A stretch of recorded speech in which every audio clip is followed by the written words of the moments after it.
इमरान खान साहब ने एक बार फिर से पाकिस्तानी कौम का दिल जीत लिया। यकीन माने लोग अपनी परेशानियां भूल गए। इमरान खान साहब ने पाकिस्तान में खवातीन के साथ बढ़ते हुए ज्यादती के केसों का सलूशन पेश कर दिया। खान साहब का कहना था कि जो शख्स किसी खातून के साथ ज्यादती करता है उसका अजू तनासल ही काट दिया जाए, यानी ना रहेगा बांस और ना बजेगी बांसुरी। पहले आप वो क्लिप देखें कि खान साहब ने क्या कहा, उसके बाद तमाम आपको तफसील बताते हैं कि ये सब कुछ कैसे होता है और पाकिस्तान में ये कानून कब तक आने जा रहा है।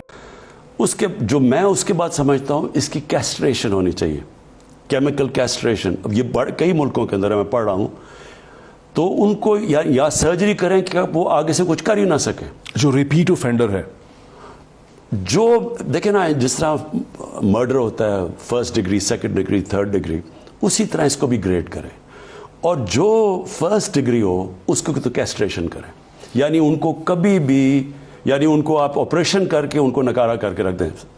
उससे इस तरह के लोगों को इनको ऑपरेशन करना। कैस्ट्रेशन यानी मर्द के अजू तनासल को बेकार कर देना, उसे नकारा बना देना, यानी एक मर्द को नामर्द बना देना। ये चीज बहुत सारे कंट्रीज में राइज है और बहुत ही कामयाब समझी जाती है, खासकर जहां जना बिन जबर के केसेस में बेपना इजाफा हो चुका हो और हर मुमकिन कोशिश करने के बाद, हर हरबा इस्तेमाल करने के बावजूद जना बिन जबर के केसेस कंट्रोल में ना आ रहे हो, जैसा कि पाकिस्तान में आजकल सब कुछ हो रहा है। दुनिया भर में यूरोप समेत बहुत सारे ममालिक में कैस्ट्रेशन का कानून राइज किया गया है और बहुत बेहतरीन नताइज देखने को मिले हैं। कैस्ट्रेशन यानी मर्द का अजू तनासल बेकार बना देना, ये दो तरीकों से किया जाता है। जो पहला तरीका है वो केमिकल तरीका कहलाता है। एक केमिकल डोज दिया जाता है मर्द को और मर्द अगले 10 साल के लिए मर्दानगी खो बैठता है, यानी अगले 10 साल के लिए मर्द में टेस्टोस्टेरोन यानी मर्दाना हार्मोन अगले 10 साल के लिए मर्द में पैदा ही नहीं होता, यानी मर्द अगले 10 साल के लिए ना मर्द हो जाता है। और लाख चाहकर भी मर्द किसी के साथ जुना बिन जबर तो छोड़े, हम बिस्तरी तक नहीं कर सकता। और जब 10 साल बाद मर्द में दिए जाने वाले केमिकल का असर खत्म होने लगता है तो उसको मजीद डोज दे दिया जाता है और अगले 10 साल के लिए मजीद वो मर्द नकारा हो जाता है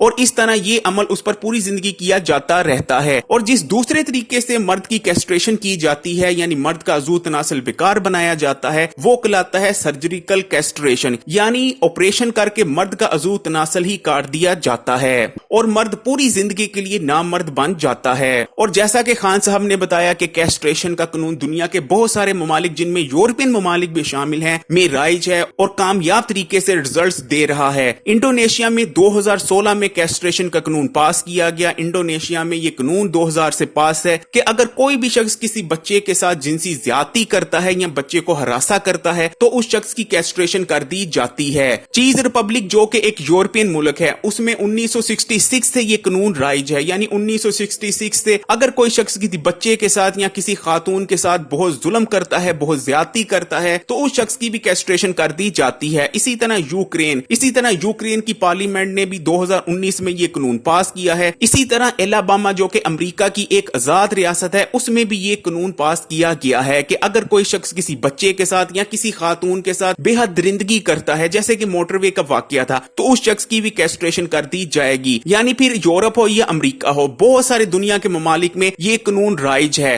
और 100% रिजल्ट्स देता है। असल में इस कानून का साइकोलॉजिकल इंपैक्ट बहुत ज्यादा है। जब कोई शख्स ये सुनता है कि उसको पूरी जिंदगी के लिए नामर्द बना दिया जाएगा, उसका अजू तनासल ही काट दिया जाएगा और उसकी मर्दानगी पूरी जिंदगी के लिए खत्म कर दी जाएगी, तो उसके जहन से ऑटोमेटिकली ये ख्याल भी मिट जाता है कि वो किसी खातून के साथ दरिंदगी करेगा। इंडोनेशिया की पार्लियामेंट ने 2016 में इस कानून को पास किया क्योंकि इंडोनेशिया में बच्चों के साथ ज्यादती के वाकयात बढ़ते जा रहे थे। और आप जानकर हैरान हो जाएंगे कि 2016 में कानून पास करने के बाद इंडोनेशिया में बच्चों के साथ होने वाली जिनसी ज्यादती में 90% से भी ज्यादा कमी आई। इसी तरह ऐसे तमाम लोग जिनको कैस्ट्रेशन की सजा दी गई, यानी जिन्हें नामर्द बनाया गया, वो इतने डिप्रेस हो गए कि उनमें से 20% लोगों ने खुदकुशी कर ली। यानी आप खुद ही अंदाजा लगा सकते हैं कि इस कानून कानून का जो साइकोलॉजिकल इंपैक्ट है वो कितना ज्यादा है। और यकीन माने अगर ये कानून पाकिस्तान में राइज हो जाता है तो इसका इंपैक्ट सरेआम फांसी देने से भी ज्यादा होगा और पाकिस्तान में जना बिन जबर के वाकयात में हैरत अंगेज हद तक कमी आ जाएगी। इसीलिए जैसा कि हमने वीडियो में शुरू में कहा कि इमरान खान साहब ने इस कानून को पाकिस्तान में इंट्रोड्यूस करवाने की जो बात की है, खान साहब ने एक बार फिर से पाकिस्तानियों का दिल जीत लिया। पाकिस्तानी बिजली के मसाइल हो, गैस के मसाइल हो, या गुर्बत हो, या नौकरियां ना मिलना हो, ये तमाम मसले भूल चुके हैं और एक बार फिर से पाकिस्तानियों के दिल में इमरान खान के लिए वही मोहब्बत पैदा हो चुकी है जो कि 2012 में हुआ करती थी। अगर एक पल के लिए हम सोचते हैं कि ज़ैनब केस का जो मरकजी मुजरिम था यानी इमरान, अगर उसकी कैस्ट्रेशन कर दी जाती और उसको फांसी ना दी जाती बल्कि उसको नामर्द बना दिया जाता, तो क्या पाकिस्तान में अब भी इतने ही और इसी फ्रिक्वेंसी से जना बिन जबर के वाकयात होते? आप एक पल के लिए सोच के देखिए, आप लोगों की क्या राय है? क्या पाकिस्तान में नामर्द बनाने का कानून लाना चाहिए या नहीं लाना चाहिए? कमेंट जरूर कीजिएगा। इसके अलावा आपको यह भी बताते चलें कि पीटीआई ने इस पर काम भी शुरू कर दिया है और 1 से 1.5 महीने के अंदर अंदर ये कानून पास भी हो जाएगा। कल खबरी एक बहुत दर्दनाक लेकिन सेंसिटिव इशू पर वीडियो बनाने जा रहा है जो कि पाकिस्तान में बेहद बढ़ता जा रहा है, इसलिए इस वीडियो को लाइक कीजिए और खबरी को सब्सक्राइब भी कर लीजिएगा और बेल आइकन को क्लिक भी कर दीजिएगा ताकि कल आने वाली जो वीडियो है उसको आप लाजमी देख सकें।